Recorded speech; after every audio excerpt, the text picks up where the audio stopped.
விலங்குலகம். இந்த பாடத்துக்கான line by line questions இந்த வீடியோவில் பார்க்கலாம். இந்த பாடம் 6th ஃபர்ஸ்ட் டேர்ம் பயாலஜியில் இருக்குது.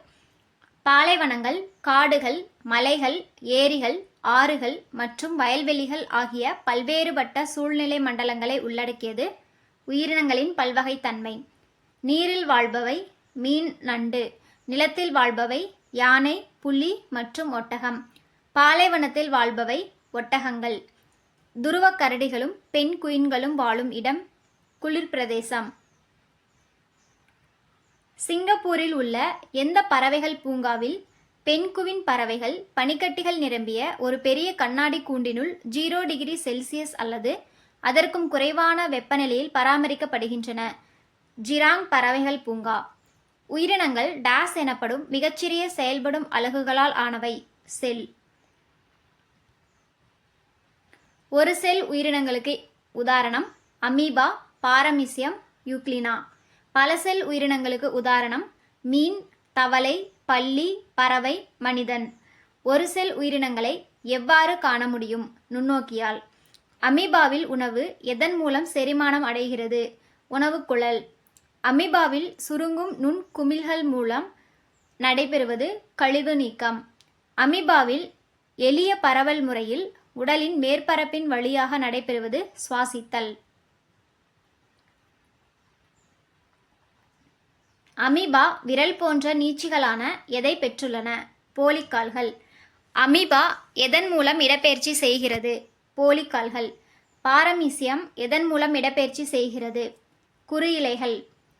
யூக்ளினா எதன் மூலம் இடப்பெயர்ச்சி செய்கிறது? கசை இலைகள். பல செல் உயிரினங்களில் பல்வேறு பணிகள் எதன் மூலம் நடைபெறுகின்றன? செல் தொகுப்புகள் அல்லது உறுப்புகள். பல செல் உயிர்களுக்கு எடுத்துக்காட்டு ஜெல்லிமீன், மண்புழு, நத்தை, மீன், தவளை, மனிதன், புறா, புலி, குரங்கு, பாம்பு. மீனின் உடல் அமைப்பு டாஸ் போன்றது. படகு. மீனின் சுவாச உறுப்பு எது? செதில்கள். மீன் திசை திரும்பவும் நீரில் அதன் உடல் சமநிலை பெறவும் உதவுவது வால் துடுப்பு. நீரிலும் நிலத்திலும் வாழும் உயிரினம் தவளை. தவளைகள் இளம் உயிரி நிலையில் டாஸ் மூலம் சுவாசிக்கின்றன? செதில்கள். தவளைகள் முதிர் உயிரி நிலையில் டாஸ் மூலம் சுவாசிக்கின்றன? தோல், வாய்க்குழி மற்றும் நுரையீரல்கள். பல்லி செதில்களால் ஆன தோல் அமைப்பை கொண்ட டாஸ் வகையை சார்ந்தவை. ஊர்வன. பல்லிகள் கால்கள், அசையும் கண் இமைகள், கண்கள் மற்றும் வெளிப்புற காது திறப்பு ஆகியவற்றை பெற்று டாஸிலிருந்து வேறுபடுகின்றன. பாம்பு.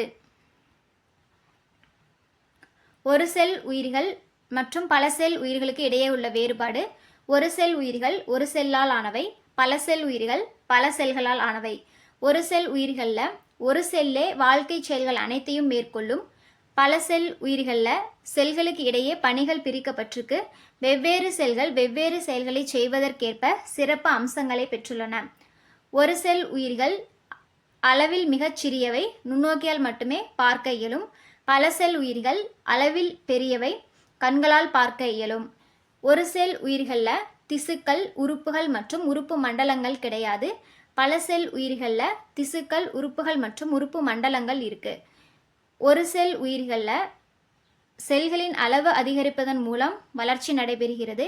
பல செல் உயிர்களில் செல் பிரிவு மூலம் செல்களின் எண்ணிக்கை அதிகரித்து வளர்ச்சி நடைபெறுகிறது.